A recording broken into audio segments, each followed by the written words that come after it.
On top inside Edo today, to fit waka well on top of Obaseki reform wey they do for education sector for Edo State, councillor wey dey represent Ward 7 for Ego local government area, Honourable Derrick Uwango, don carry better land for the children wey dey go Olua Primary School for Ego local government area.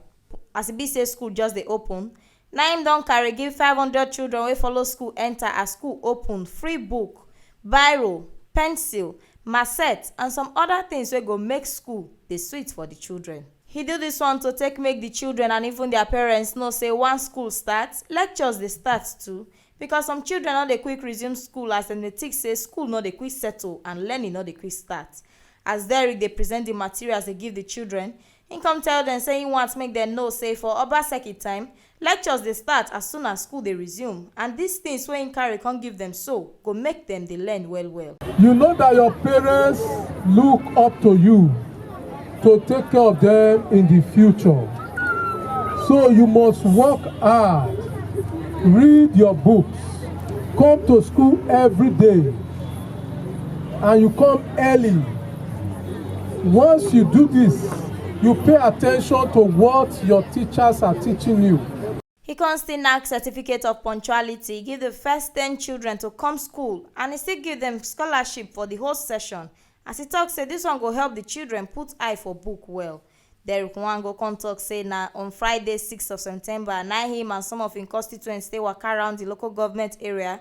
They tell the people say gift day for children wey go come school for the first day of resumption. Na so one chief for the local government come break kola to take open the ceremony, and he come pray say make the learning materials wey the councillor don carry come, make it help the children learn well, make them forget better tomorrow. Derrick Uwango, Arioba, Omonobania, and no Caro, Oguna, Obizeki, Ariobana, Abi Temu, Bonosona, I can really hear you. If you Organiana, yeah, maybe, yeah, Pasdamia. It's getting Miami, Sabarori and Bayangua, Ukobai Jakao, Oba Tope. National Union of Teachers chairman for Ego local government area talk say this thing where the councillor do so na a better thing as he follow for Obaseki education reform, and it go make the children know say na good thing to the quick come school. She talk say he get one pikin wey first dey late well, but today the pikin follow for the first 10 children wey first reach school. When this child was in my class, I always flog her for coming late.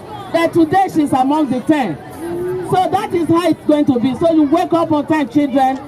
Always wake up on time. Come to school early. Punctuality pays.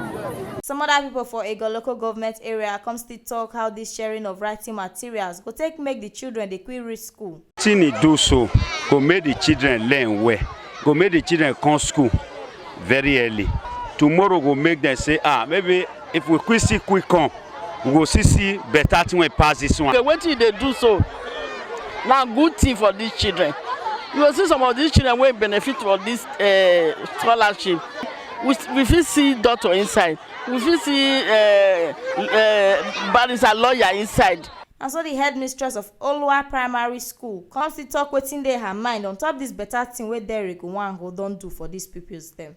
Well, what he has done so far, we empower those of us who are into digital teachers in a way that children believe previously that we work, they clear, they watch classes.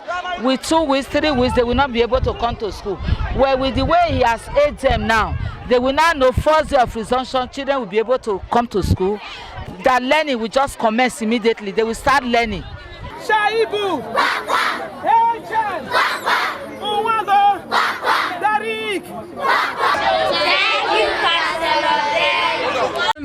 When we dey grow up and even till now, I notice public school pupils and students, most of them not they resume school the day where school starts. Many go stay house for 2 weeks, even 3 weeks before they go resume. When you ask them why they not resume school, they go say school never settle. But we know say with the EDOBEST initiative when government they don't put in place now, lecture they start the same day where school resume. And all these pupils, if we not urge them to come out, come start to dey receive lecture, they go come lose many topics. Our honorable, everybody, school children, boys and girls,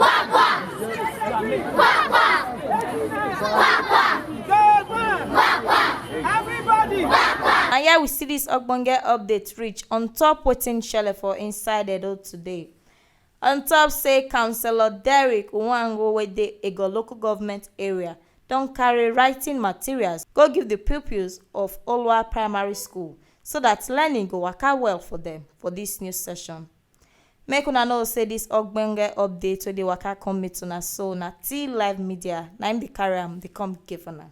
And to get more of this ogbonge tori, make una like and subscribe to our YouTube channel for Till Live Media TV.